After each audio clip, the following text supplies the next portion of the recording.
It's not very good. I would definitely put it in the top 10. So good. It's kind of a mess. A great work of cinema. Train wreck. Beyond a slasher, beyond a jump scare. More thought has gone into the story. Respecting the source material. Extremely gory, extremely violent. The lighting, the sets, the costuming. Extremely scary. Well staged, well shot, well acted. I saw the comedy for what it is. Relentless. It was just really, really good. This is pretty cool. Another reason why I think it's So good. Will somebody get this big walking carpet out of my way?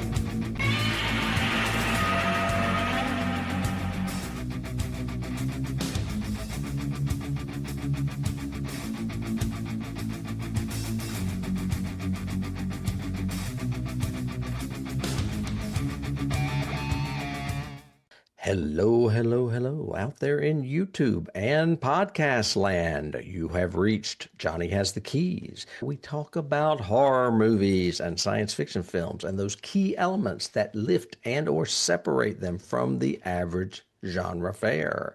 Are you new to us? If you are, then let me give you a brief synopsis. David and I are old friends. We've been talking horror and science fiction movies since we were, well, into our adolescence, I guess we would say. Well, maybe. Yeah. Oh, yeah. And we decided a few years ago we would do a podcast, and then we decided we'd go into YouTube. But the idea and gist of this podcast was from a phrase from Night of the Living Dead. Johnny Has the Keys, which is a funny thing that Barbara says out of the blue in that movie. And I said, let's turn it into a metaphor. Let's have keys be influences of movies that influences movies further down the road, or influences from prior movies that influence the movie we're discussing for the day. Then we decided which ones we're going to do. I think we're going to do them all. We're just going to do all 100 years worth of horror and science fiction movies. So let's just do a few per decade and mix it up so that people get a wide variety of different films. And that's why it seems that we are all over the board. That, and we're unscripted, so we may ramble on like I am right now. I am here with my good friend and co-host, David Horton. David, how are you doing? I'm good. I am really good. I had a good week of stuff, and we try to break the ice by, have you done anything genre related this week? Mine's pseudo-genre related, but also layered on with other things. Because of my podcast guys that I usually listen to, my cinephiles that I listen to a lot, and I really like both of those guys, they have started doing a retrospective because of the tragedy. They're doing a retrospective on, I'm stammering, but on Rob Reiner. And so they've been covering all of his major releases and everything else, Princess Bride and everything else. And because Turner Classics is showing them. Turner Classics movies showing them all. Yeah. And because I did Misery and everything else, the play version, I thought I'd go back to the Stephen King again and do Stand By Me. I had not seen that movie in probably 6 or 7 years. That's so funny. I recorded it the other day. You should rewatch it. It is brilliant again. Yeah. It is such a good movie. If all of you out there listening, if you have not seen it, please go do it. It is great. I can't imagine you haven't seen it because it came out in '86. But great cast, great writing, great voiceover, a great adaptation of a novella called The Body. Mm-hmm. Yeah. But just seeing the Reiner touches in it, that if you watch the rest of his works, you can see that he comes from acting, so there's a lot of acting, but also he comes from a hugely comedic father and ex-wife and friends of dad like Mel Brooks and all of that. So the comedy in it is all good and great, wonderful, but balanced, great character. Such a great character study. I'd forgotten how well Dreyfuss does in the bookends at the beginning and the end. And it's just the narration, a little bit of narration. Yeah. Playing the grown-up Gordy, and just River Phoenix. Wow, what a loss there. My God. And it's like the first thing I ever saw him in, and he's phenomenal in it. Yeah. Crazy good. Kiefer Sutherland, Jerry O'Connell, everybody in it is just strong and great. And yeah. Even Will Wheaton. No. Yes. Will Wheaton is really good in it. You mentioned this, and I don't know if folks out there know what we're talking about, but you said all of Rob Reiner's ties. And when you were saying to comedy. I immediately thought of All in the Family, and then you said father and wife, and I was like, Carol O'Connor and No, Gloria. no, You're talking about Carl Reiner and Carl Penny Reiner, Marshall. Penny Marshall. Yeah. Yeah. And Carl Reiner, Rob, when he was a kid, was going on the set of Your Show of Shows and the Dick Van Dyke Show and all of that, and meeting people like, Norman Lear and Mel Brooks and all of these incredible comedians. Of course, And Dick it's Van Dyke, Shaw amazing Burnett. that even though he and Penny Marshall were divorced, they both went on to become great directors. Yes, yes. And it's And I think, again, because I think they came, surrounded by a plethora of humorous people, but also they came from an acting background. And so they let their actors act and let them do stuff.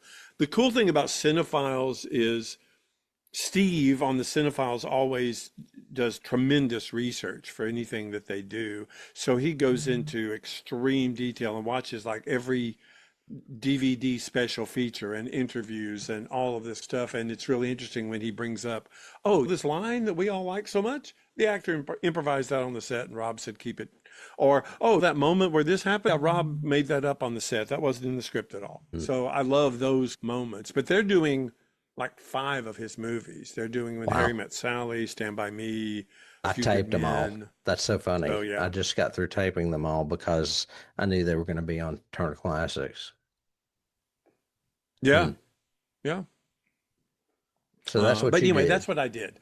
I did Stand By Me, a Stephen King story turned into a classic film by Rob Reiner. Did you do anything cool, fun? I did. I've been trying to keep a running list of things I do and try to pair them up to give you a segue. And in this case, I was like, I don't have any sci-fi animation that I can do a segue with. So I decided I would talk about a documentary that I just watched recently that absolutely blew my socks off. It's called Chain Reactions. This movie came Yeah. out in 2024. It is a well-structured documentary of Tobe Hooper's classic 1974's The Texas Chainsaw Massacre. It features 5 people interviewed about their experience with this movie, as well as other movies that may have affected them similarly. And those Wow. 5, first of all, it's directed by Alex O. Felipe, who also did Leap of Faith, the William Friedkin Exorcist documentary, as well as another documentary called 7852, a look at the iconic shower scene from Psycho. So Ooh, yeah. this guy loves horror movies and he's hitting big ones. And he does it right with this Texas Chainsaw Massacre one. The cast is excellent. It's broken into 5 interviews. The first chapter is with Patton Oswalt, the comedian. The second is with Takashi Miike, who directed Audition Oh, okay. and some Japanese horror. I think he's Japanese, yeah. And Alexandra Heller Nicholas, who is another horror documentarian. She is really good. Stephen King does a segment on it. Wow. Okay. And Karen Kusama. And if Karen sounds familiar to you, it's because I have touted a movie that we need to cover for quite some time called The Invitation. She directed that movie. That's the one that I told you about a dinner party in LA. And I'll just leave it at that. Anyway, great interviews. The synopsis is, again, a documentary by Alexander Felipe exploring the massive influence of Tobe Hooper's Texas Chainsaw Massacre with these 5 people. The film uses interviews, archival footage, and personal experience with different formats like VHS to show you how gritty, hang on, sorry, I lost my how the low budget movie permanently altered cinema and pop culture. which is funny because when I watch it now, I always see a very clean, pristine cut of it. And they show a lot of the cuts that people saw, and they are just awful. It Oh yeah, looks really bad. scratches and dirt and Yeah, grainy. and like bled out colors and stuff. It's just really, it's But it terrible. adds to it. It adds to that movie, especially this, like the dinner scene and the, oh, just, yeah. One Ooh. of them talked But about that actually. And what's so funny is they hit every moment of the movie. So you practically are watching the Texas Chainsaw Massacre while you're watching this movie. It gets 98% on Rotten Tomatoes with 43 reviews. It's fully warranted. I was doing a puzzle at the time I was watching it, like a jigsaw puzzle, and I was just going to face the puzzle and listen to it. I wasn't going to watch it.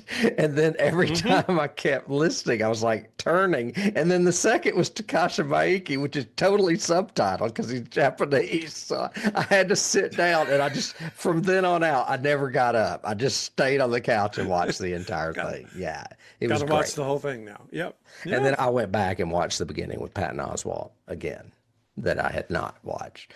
But I highly recommend it. It's a great documentary. I saw that came up recently in something I was listening to, some probably doing research for something, but they were talking about influential films, and Chainsaw came up again and talking about just the fact that it was such an exploitative film that wasn't exploitative, if that makes sense. It was he didn't do a lot of the cliches of exploitation movies. Instead, it was just visceral horror just from the Yeah. beginning. Yeah. Okay, so there's no segue to that from that to actually the opening sequence in this movie is horrific that we're watching. And you Bugs are need crawling. to let people know that this is also a viewer request episode. It is. Wait, where's my notes? And who requested? Shoot. Joel Ziegenmeyer? Is that how you Joel say his name? Ziegenmeyer. Hey, Ziegenmeyer. Joel, we're doing this for you because you want us to do it. And I'm really curious for you to respond. So I expect some comments down there on what you think about what we covered today and what we talked about. We are going to science fiction world in a really bizarre way, but we are dealing with A Scanner Darkly, which came out in 2006. It is written and directed by Richard Linklater, but it also is severely influenced by the original book or the original novel by Philip K. Dick. It is an animated film, a unique style of animation, which I'm sure we'll talk about. And basically the synopsis in a pseudo nutshell is that it's the near future. I think it says at the beginning, like 9 years in the future or 7 years from now, something like that. Basically, the United States has totally lost its war on drugs, and drugs are everywhere, and a huge percentage of the population is addicted to it. And we are following an undercover cop who is trying to find the source of this huge drug that's taken over the country called Substance D. It creates bizarre hallucinations and paranoia. And let me see, my notes say, yeah, approximately 20% of the population is addicted.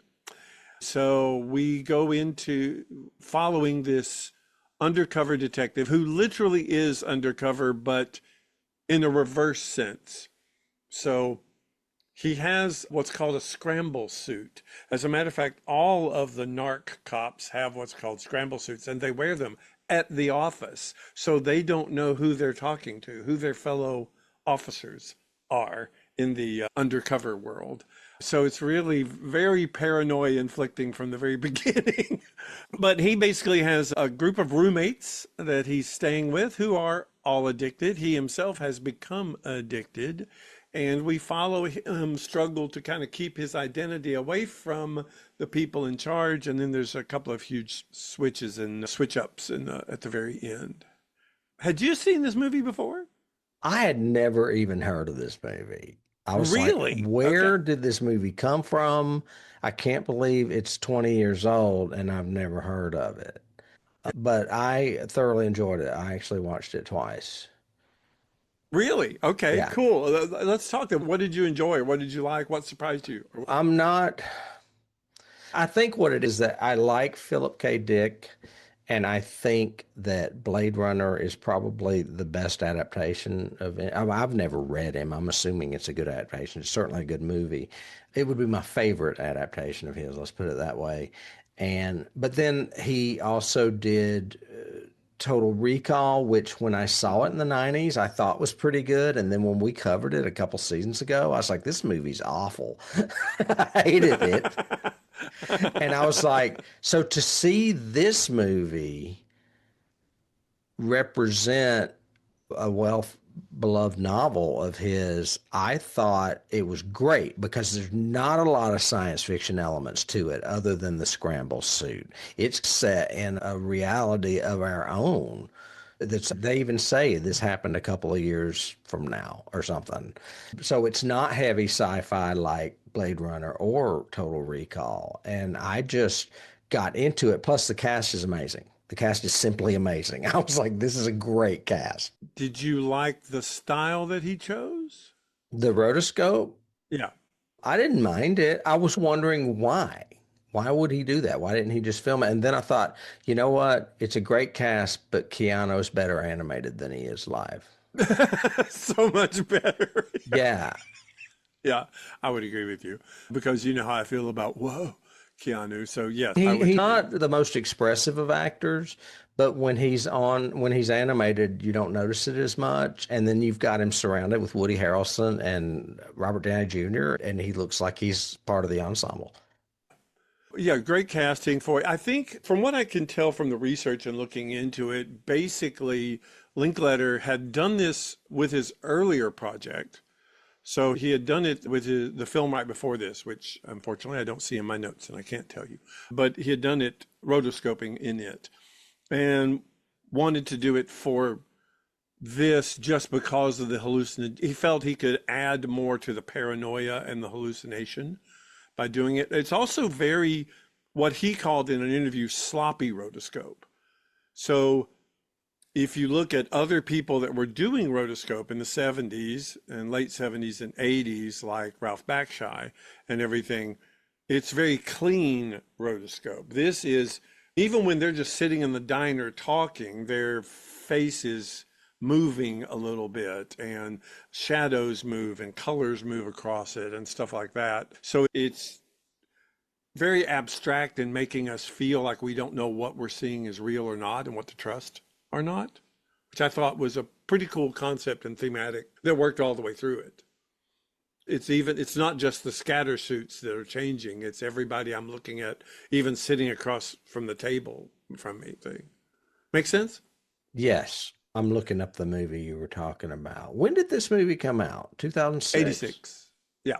This one came out in 2006. Yes. Yeah, I thought it was 20 years old. But I know he did Slacker. I know he did Dazed and Confused, but those are not rotoscope. He did Fast Food Nation. He did Bad News Bears, the remake. And yeah, which is what he worked on right after this, while this was being because he filmed this, and then while this was being rotoscoped, he went away and did Bad News Bears, and then had to come back, and it wasn't fun when he came back. He did School of Rock too, but I don't see another rotoscope looking movie. It's not that important, fine, but yeah, I just was curious. I know he did those Before Sunrise movies with Ethan Hawke too, all three of them. Yep. Anyway, I just don't know much about him. Yeah, about Linkletter in general? Yeah. Yeah. He's done some good films. He's always worked with really cool casts. He's worked with Bryan Cranston and Lawrence Fishburne and all kinds of really great people that he's worked with. It's very interesting. He spent a lot. I think his biggest one that I noticed, that you would notice, of course, either Slacker or Dazed and Confused, because I remember us watching that back when they came out on video and everything. But then he spent years and years. He spent years and years doing the one, I think it's called Boy. And it's actually the growth of this actor. And he filmed it almost pseudo-documentary style over 12 years. Boyhood. So he filmed, yeah, Boyhood. That's it. I remember that. And Before Sunrise and Before Sunset and Before whatever, it's three movies with Ethan Hawke that do the same thing, right? Where it's progressing in time. literal Yeah. time. He waits and shoots it. Next year, we're going to shoot 2 more scenes. Yeah, it's Um, crazy. okay, in my notes, Waking Life is the movie that he did in rotoscope before this. Oh, okay. I see it Uh, now. but Okay. but yeah, but this had, I think this, to your point, let's go back to the original. Philip K. Dick, when he wrote the book, it's semi-autobiographical. He Right. really did have lots of drug influences. He really had an entire summer where he basically still had possession of his house, and people moved in, had a bunch of people live there over the summer, and drugs involved and friends involved and all of that. And so it was a semi-autobiographical work that he did. Had you read the novel at all? Have you read Philip? No, You've read some no, of I Philip don't. K. But the Dick, right? drugs intrigued me too because I was like, he's one of those 60s drug heads that ended up being a really good writer. Hmm. And I like the sci-fi twists that he does as well, as far as, but I was a little, I had to watch it twice because I was a little confused. I was like, the character, I forgot his name, that Which one? it's Bob Arctor, the one Keanu Reeves plays, Yeah, is a narc, but correct. he seemed like a slacker to begin with. So it was like, are they recruiting slackers to be narcs? What is this premise? How did he get this gig, is what I was wondering.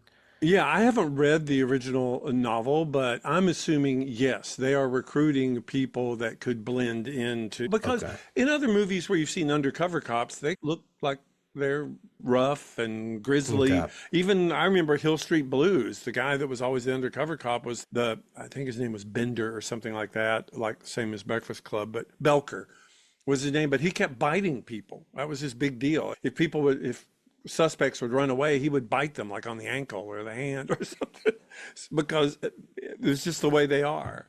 And I've Okay. got some keys about that are movies where you have undercover cops that actually become addicted. So that sort And of thing. that, I mean, yeah, okay. That's a big plot point. yeah, Yeah. that's a big Okay. plot point. Now I haven't seen Breaking Bad, but does he become addicted in Breaking Bad? He never takes his product. It's been a long time since I've seen it. I don't think so. But his partner does. Aaron The other does. guy I hate, Jesse or Yeah. whoever. Aaron Right. Yeah. Paul. I Okay. can't think. Jesse was his name on the show. He Yeah. does for sure.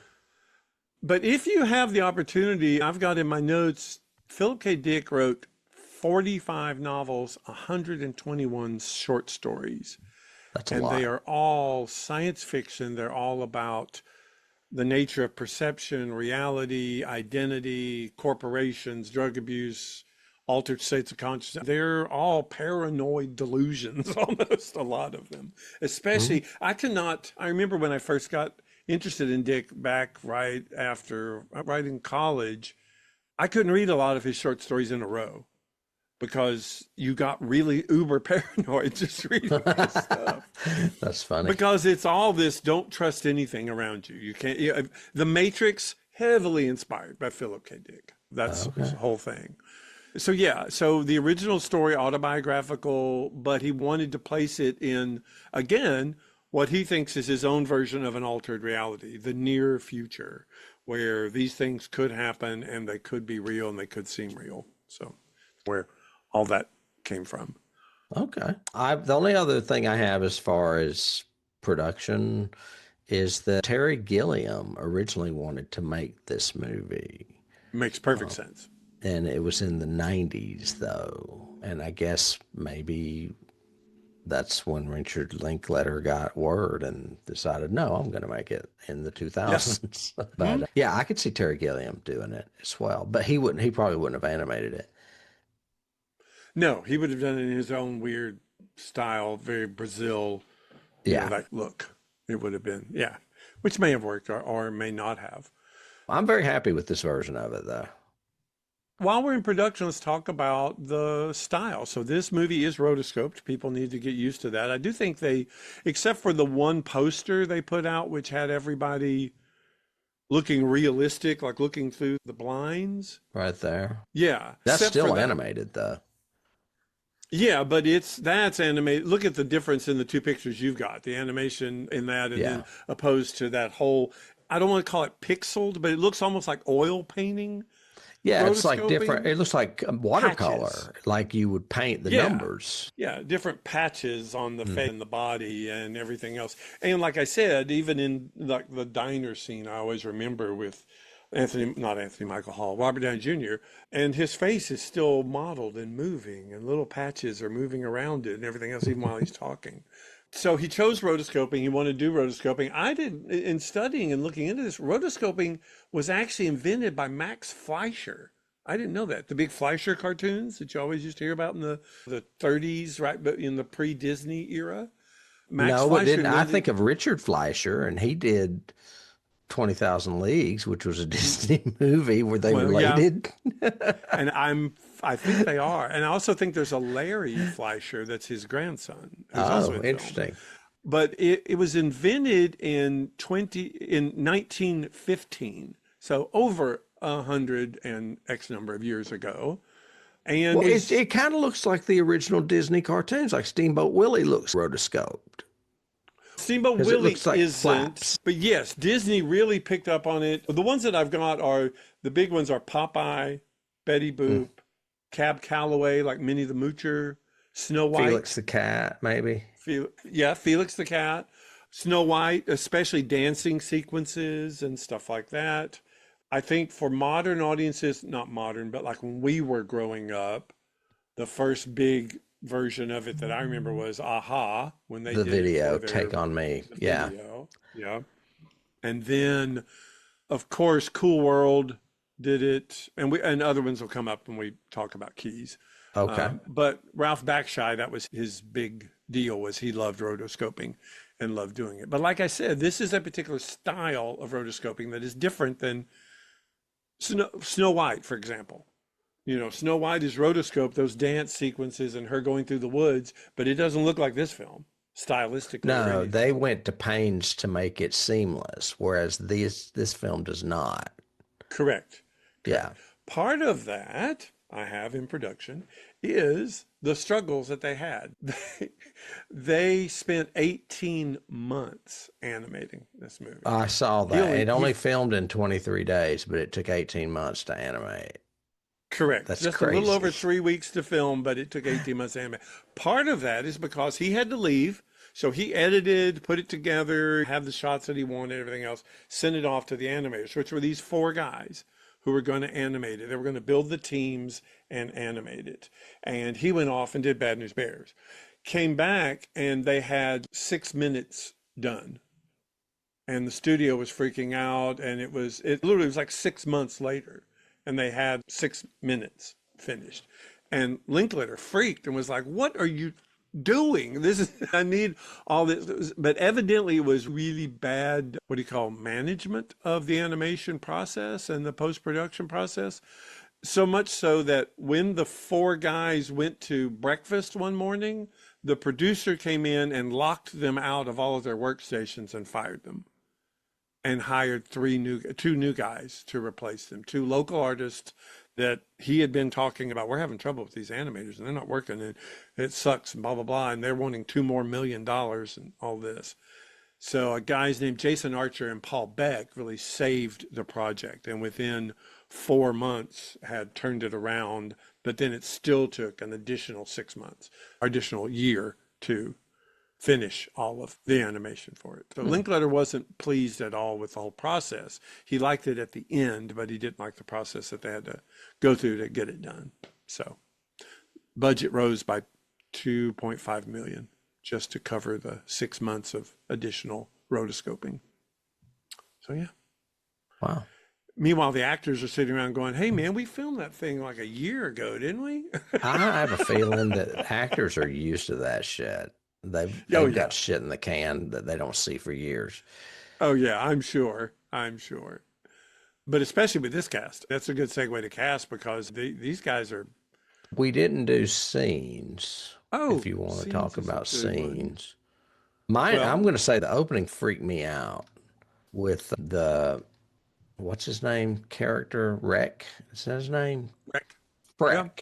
Freck. Yeah, with an he F. is Yeah. basically feeling like bugs are crawling all over him. He's constantly scratching. He's taking showers. Then he sees his dog and he thinks bugs are crawling all over his dog, and he bathes his dog with him in the bathtub and the poor dog doesn't know what the hell's going on. That whole scene there was a great introduction to this movie because I was like, what the fuck is going on? Yeah. It's a great hook. Yeah. And also to show the effects of substance D and everything else. And it's also a great segue introduction to one of my favorite scenes, which is the scene 2 scenes later with Robert Downey Jr. and him at the restaurant. I think that's a great scene.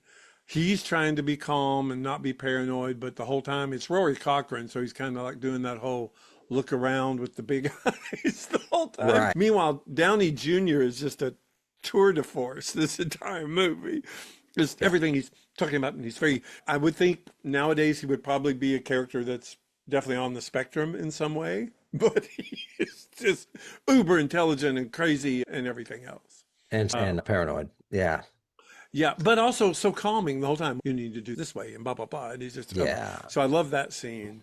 I love the scene when they're just around the house, just goofing off. Any scene with the three of them, Keanu, Robert Downey, and Woody Harrelson as friends just hanging out. They just crack me up. And I especially love it when you start realizing that Keanu's character's a little bit deep in with the substance D, and he looks over, and all of a sudden Robert Downey Jr. is one of those bugs sitting in a chair, and he just looks at him and goes, Yeah. and then he looks over at Woody Harrelson, and Woody Harrelson's a bug too. And you're like, wait a minute. Yeah, that's great. Something that would have cost way too much money to do practically, but you can do it with animation pretty freakily. Yeah. Also, the scene where they're all outside and he's making a silencer for the gun. Yes. And then is it Woody or I can't remember which one goes and gets the instrument to hit him with? Is it an axe? I think it's an axe. No? Yeah. I don't know. And that's when Freck comes over. He's there for just a few minutes, and then he's like, "I'm out of here." He leaves. Yeah, because I gotta leave. I gotta leave, guys. But yeah, any of our youthful hanging out encounters reminds me of those. Oh, yeah, I think it's the dynamic of those three actors together. I think they're just great. Yeah. In particular, Robert Downey Jr. and Woody Harrelson. Yeah. Agreed. Totally agree. I also liked the scene, the big bluff scene with his boss. I think his name is Hank, is the only name he knows is Hank. And they're both in the scatter suits, and he's telling him the story of what he needs him to do. And you got to watch this Arctur guy. I need you to start surveilling him and all that. And I like the fact that it's almost like Iron Man. They cut to inside the scatter suit on his face. It's very much like Iron Man. Yeah. But so you see when he's getting scared and getting paranoid and going, oh my God, they're on to me and everything. So I liked that scene. And I like the first scene with Arctos in the scatter suit. He's doing a presentation to a group of people. And when he speaks as the scatter suit, it's a different voice. Totally and then different you voice. hear him internally, it's Keanu's voice. So I thought that was really interesting as well, a really cool way of showing that difference. Yeah, and I'd forgotten that, but that's a great introduction too to the police force and to the corporate structure. All of them going, yeah, we need to get to the bottom of this, even though you know that you don't believe that they really want to. I think for favorite scenes too, you have to talk about the ending of this movie. The two double twists at the end are pretty good, I think. And again, spoiler alert, if you guys haven't seen this, go watch it because we spoil. But finding out that his boss is really Donna, the girl that he's been hanging out with this entire time. I don't have a picture of her. The double blind that they have been setting him up, this Bob Arctur police officer, they have been setting up from the very beginning to hope that he would get addicted and would lose his marbles and would get committed. Hopefully rehabilitated and become an internal spy, basically. Because what their overall corporate gag is, or their overall big government gag is the fact that the same company that is treating this disease and making millions off of Isn't it New Life? I think it's something. New Life, New something, is the same company that is making the drugs and distributing them to begin with. Right. So very prescient and kind of makes us feel New Path. New Was the name Path. of it. That's it. And he is in, you were talking about that last scene. He's Yeah. out there as a farmer on part of his rehabilitation. And you think it's corn, but then he squats down low and the little blue flowers are growing everywhere. Yeah. Yeah. And he And they steals tell one. him, you can't see those. Yeah, you don't see those. He goes, no, I don't. But then he takes one and hides it and says he'll see his friends at Thanksgiving, meaning the police. So, Maybe. That's what I was wondering. Does that mean he is actually coming out of it, or it could? Or he could be well, thinking about his other friends at the institution at Thanksgiving. from what I gather, based on just research, because like I said, I haven't read the novel this is based on, but that is the ending of the novel, that he hides a flower to take to Donna, to take to Hank Okay. when he sees him at Thanksgiving. Okay. So, yeah. So you get the idea that, yeah, maybe he will turn on New Path. Maybe he's sobered up and is just faking it. Yeah. Okay. And I think the last scene that I have is the whole in memoriam thing that they have on this, because that's in the novel too, from what I've researched. So they have all of these people that Philip K. Dick is saying died in the because of credits. drugs. Yeah. Yes, in the credits, the whole memoriam thing. I think that was very telling and very sobering, so to speak. And I'm assuming those were lifted directly from the book. Yes. Okay. Yeah. But there's a fill in it, which is a little trivia thing. There's a fill in the memorandum. That's Philip K. Dick, who actually died from pancreatic cancer. Okay. So, Interesting. yeah. Yeah.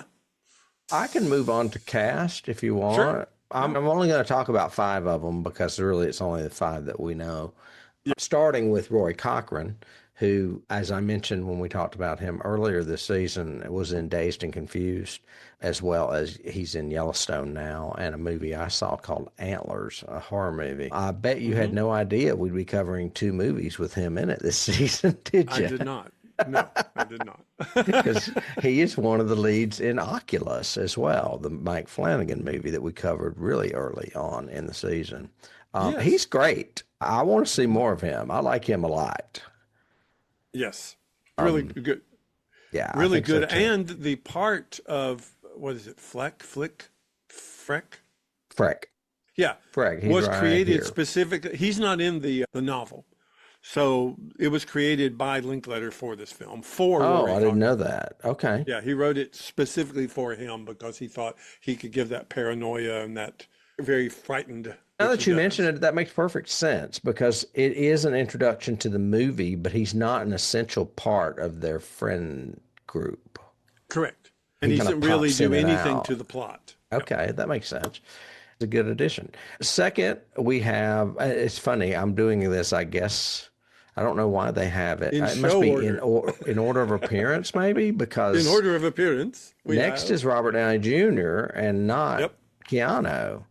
And Robert Downey Jr. plays James Barris. My God, what have we not said about Robert Downey Jr. already? He was in Weird Science, Lesson Zero, Chaplin, Iron Man, The Avengers. Bet you had no idea we'd be covering 2 movies with him in this season either, did you? somewhat understandable just because of his cred, but But we did Natural Born Killers a few episodes back, and yeah, he's a big part Yeah. of that. yeah. Richard Linklater cast Downey Jr. because he wanted someone who could be intelligent, evil, and humorous at the same time. Yeah, because part of that big reveal in that scene that I said was one of my favorites is Arctur finding out that they're really after Barris. They're not after Arctur, they're after Barris. Who I is love the Robert scene where Downey he Jr. goes in to talk to the cops. Oh, and they're- both and he- scenes with him are great. and he's like walking his fingers across the desk. Yeah.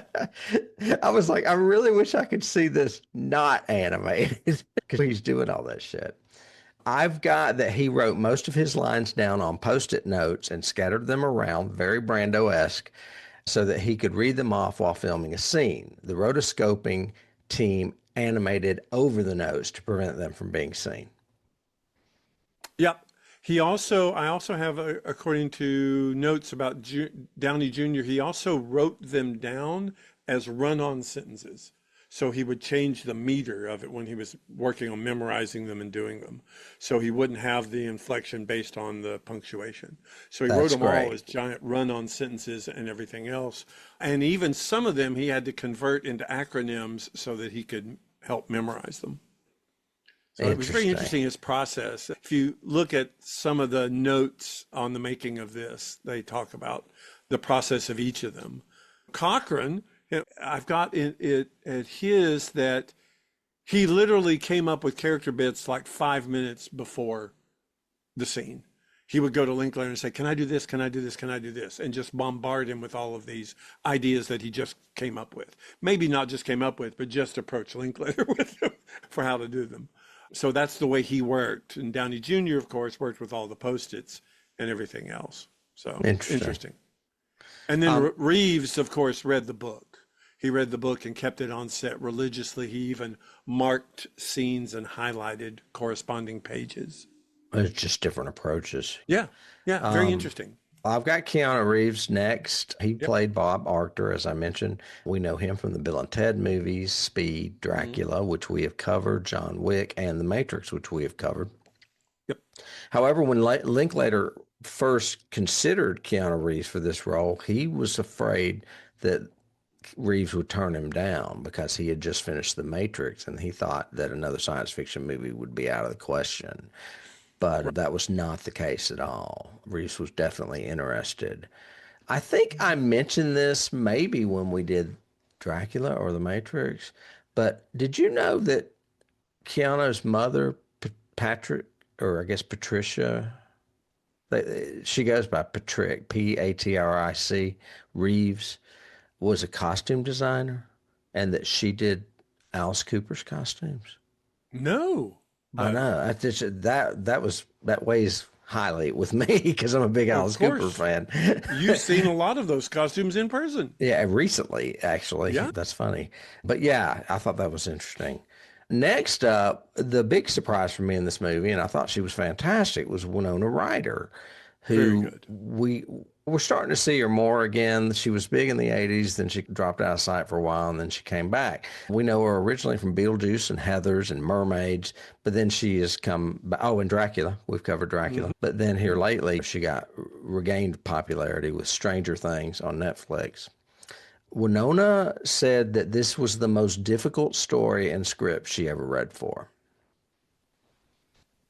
Interesting. I wonder if it's because of the duality of her character, maybe. I assume so. I think it would have to be. That would because be she is a double agent in this. Totally. Yeah. She's actually his boss and then cuddling up with him on the couch. Right. And selling him drugs. And selling him drugs. To get him addicted. Yeah. Yes. And then has a guilt trip at the end. That next to last scene has her and that other agent just sitting at the diner, and she's thinking about quitting and talking about how morally correct was this. And his whole thing was, you got to do what you got to do. Yeah. So crazy.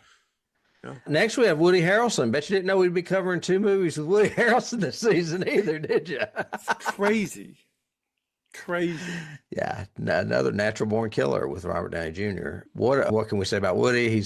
We said it when we did Natural Born Killers. He got his start with Cheers, didn't get jobs for years after that, but then when he finally started working, he did The People versus Larry Flint, which put him on the Oscar circuit. He has just been doing great stuff ever since, including The Hunger Games, which is a movie that we've covered on this podcast. Woody played Ernie Luckman. So they're always referring to Luckman, Barris, and Arctor. And Freck a little bit. That's all I really have on cast. These are all big guys, so we know them. As far as awards, the movie was nominated for several on the indie circuit. It won a few, primarily for Best Animated Feature, which makes perfect sense. It is not on the 1001 Movies You Must See Before You Die list, which I understand completely because, like I said, I don't know why I didn't know this movie existed. With these people in this movie, why did I not know about this movie? I think this movie got shunted a lot just because of the animation. Yeah. But yeah, it bombed totally. It was like 1 million or 1.5 million below its even production value Okay. is all it earned. Let me see. I think I've got it in my notes. Hold on. Ultimately was 1 million short of earning back its 8.7 million production budget. Gotcha. Okay. So Well, yeah, and I it mean, it totally couldn't have been bombed. cheap to pay them actors unless they took cuts because that's a pretty big cast. Well, both. So yeah, a good segue to production or trivia. Keanu, Winona, and Robert Downey Jr. all agreed to SAG minimums to do the movie. So they didn't Okay. get paid a lot to do it. They wanted to really do the movie. So Cool. there you go. It My has, trivia. did, go ahead. I was just gonna say the only trivia I have is that we were talking about Richard Linklater and not I didn't really know much about him, but Kevin Smith, the director of Clerks, said that Slacker is what made him want to be a director. Slacker was That an makes early sense. Linklater film. Linklater's approach is always very actor centric, so that works. Interesting that for my genre week, I talked about Reiner and how actor Hmm. centric he is. So is Linklater. Linklater likes to work with different actors, put them against each other, let them play off each other, which you totally see in this film. In this, totally, especially Mhm. with Harrelson and Downey Jr. Yeah. Think about Dazed and Confused, same way. This group of people and the way they interact is the core of the movie. Same thing with Slacker. So he's very big on that whole Hmm. interpersonal relationships are the core of storytelling. Is his gag, which works for me. I'm not been disappointed, even though they don't rank high on my whole list of favorite movies of all time. I think a lot of his films are really strong films, so I like them. Yeah. Okay. Keys. Jeez. Your first, you already mentioned two, which would be the Philip K. Dick other translations, Blade Runner and Mars, Total Going to Recall. Mars, Total Recall, which would be two big keys for me. One of my first ones was Dazed and Confused. This reminded me a lot, especially those scenes when they're just hanging out, either in the living room or in the kitchen or in the backyard. It reminded me a lot of Dazed and Confused and had a lot of similar cast dynamics with the guys. And One, Harrelson and Matthew McConaughey favor each other a little bit. That's why I was, I could see that. and I always wondered about the casting of True Detective because I was like, what, you're casting the same lead twice, pretty much. Yep.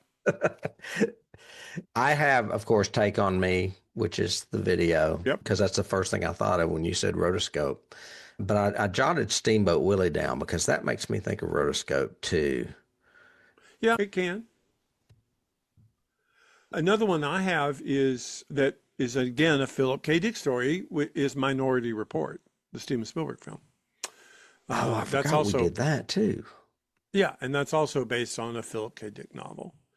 And again, omnipresent government, always watching you, always Hmm. into extreme. You don't know what to trust. You don't know who to trust and who your friends are. Not so much drug dependency because that one's more the genetic mutation, the three prescient seers, the ones that can see the future, which is what it's all based on. But again, I've always thought it would be cool to read Philip K. Dick and Edgar Allan Poe together because they both had such uniquely strange, abusive lives and see how that plays into their fiction. And Paranoid and Drug Fueled. Yeah, definitely.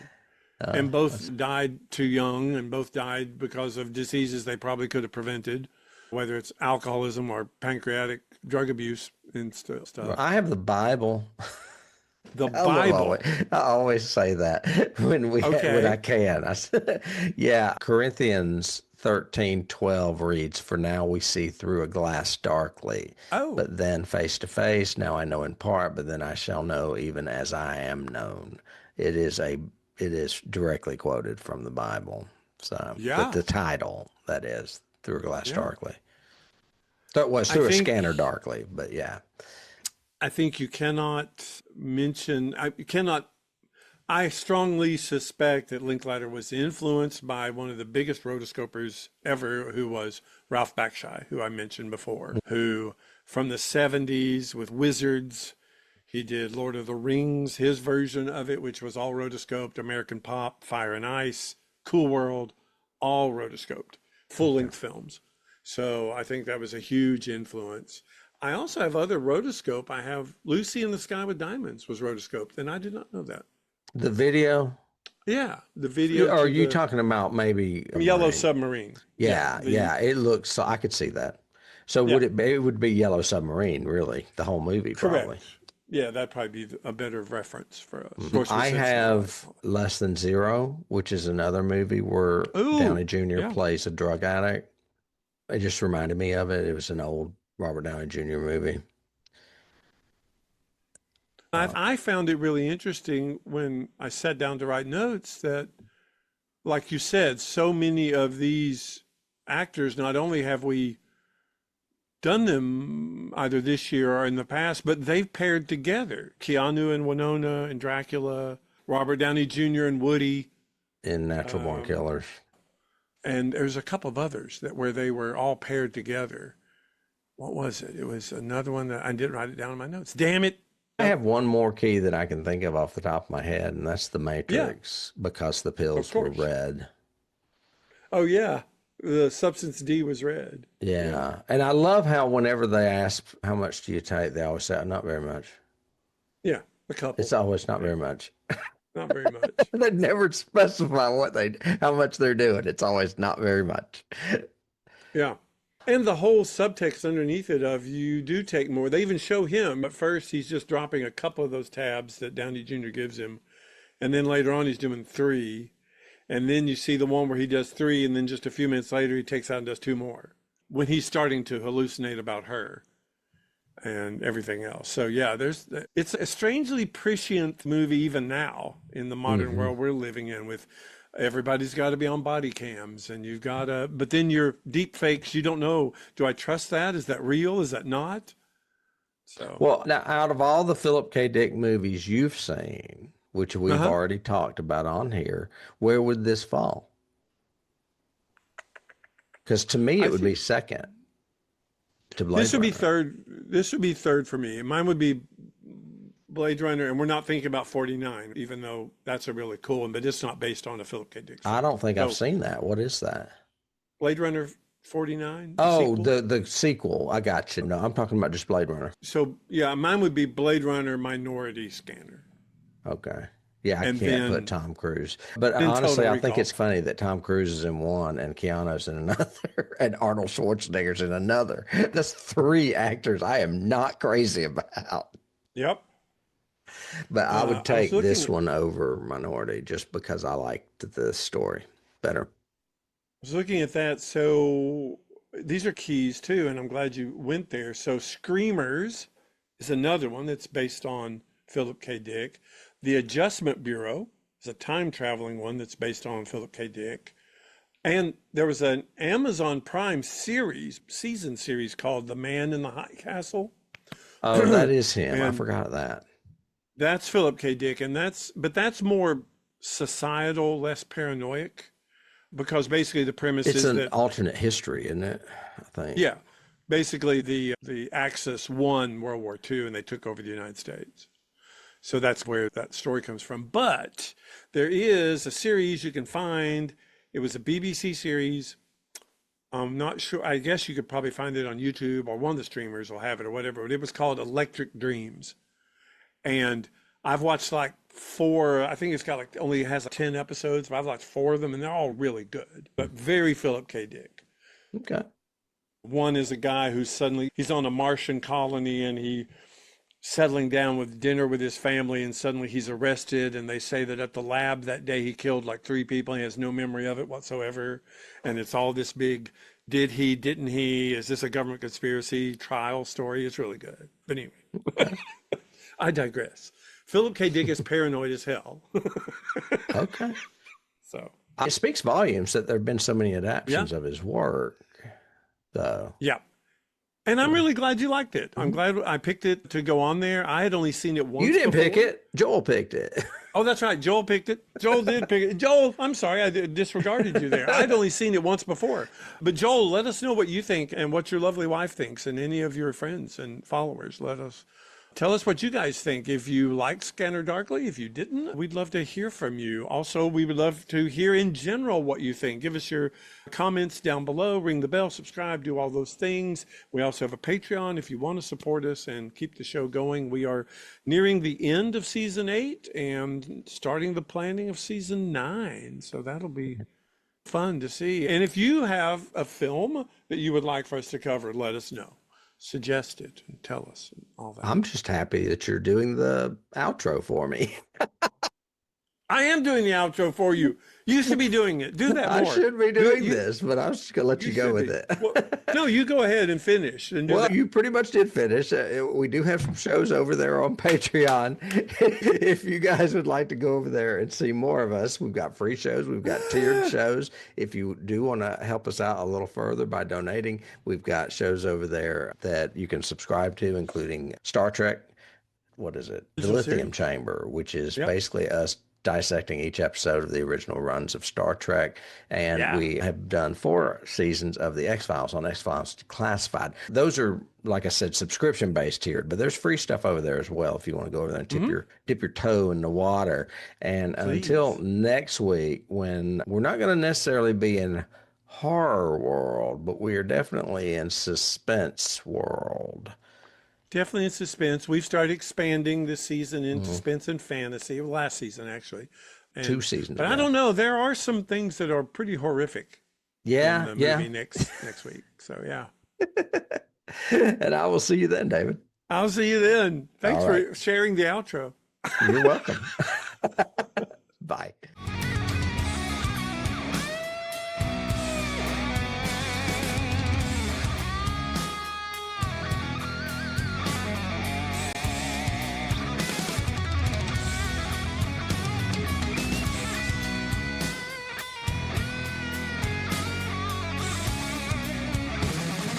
Can't start the car. Johnny has the keys.